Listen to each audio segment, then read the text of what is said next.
సంవత్సరాల తరబడి ఎన్ని మందులు వాడినా మీ మోకాల నొప్పులు తగ్గట్లేదా? ప్రాణ పెయిన్ క్లినిక్ లో అత్యాధునిక చికిత్స. విజయవాడలోని కనకదుర్గమ్మ భక్తులకు సువర్ణ అవకాశం.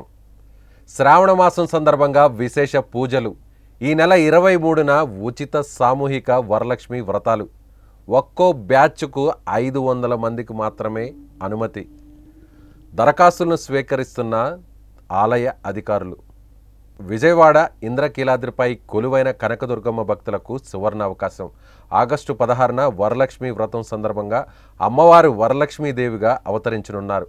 ఇందులో భాగంగా భక్తులకు ఉచిత సామూహిక వరలక్ష్మి వ్రత కార్యక్రమాన్ని నిర్వహించనున్నారు. ఇందుకోసం భక్తుల నుంచి దరఖాస్తులు కూడా స్వీకరిస్తున్నారు. రెండో శుక్రవారం కావడంతో కనకదుర్గమ్మ అమ్మవారిని వరలక్ష్మీదేవిగా అలంకరిస్తారు.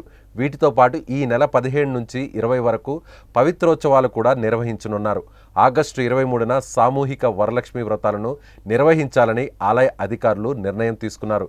ఇక ఫ్రీ వరలక్ష్మి వ్రతం కోసం భక్తులు దరఖాస్తు చేసుకోవాలని ఆలయ అధికారులు కోరారు.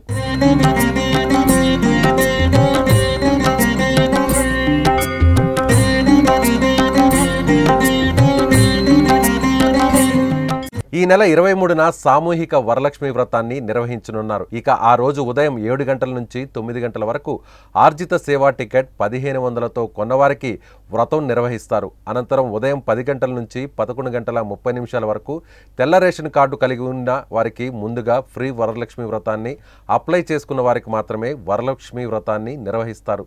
కనకదుర్గమ్మ ఆలయంలో నిర్వహించే ఈ సామూహిక వరలక్ష్మి వ్రతానికి బ్యాచ్కు 500 మందిని మాత్రమే అనుమతిస్తారు.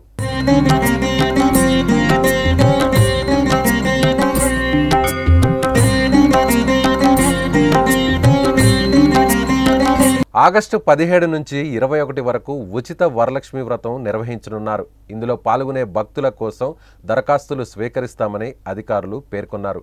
వరలక్ష్మి వ్రతం పూర్తయ్యాక ఆ మహిళలకు 300 రూపాయల దర్శనం క్యూ లైన్లో అమ్మవారి దర్శనానికి అనుమతిస్తున్నట్లు ఆలయ అధికారులు తెలిపారు. ఈ సందర్భంగా వచ్చే భక్తులకు ఎటువంటి సమస్యలు తలెత్తకుండా ఉండేందుకు అధికారులు తగు ఏర్పాట్లు చేస్తున్నారు. వీటితో పాటు దుర్గమ్మ కొండపై ఆగస్టు 17 నుంచి 20 వరకు పవిత్రోత్సవాలు కూడా జరగనున్నాయి. ఇందులో భాగంగా అమ్మవారికి ఈ నెల 17న సాయంత్రం 4 గంటలకు ఉదక శాంతి, 18న ఉదయం 3 గంటలకు సుప్రభాత సేవ, స్నపనాభిషేకం వంటివి నిర్వహించనున్నారు. వీటితో పాటు ఉదయం 9 గంటలకు భక్తులను సర్వదర్శనానికి అనుమతించనున్నారు.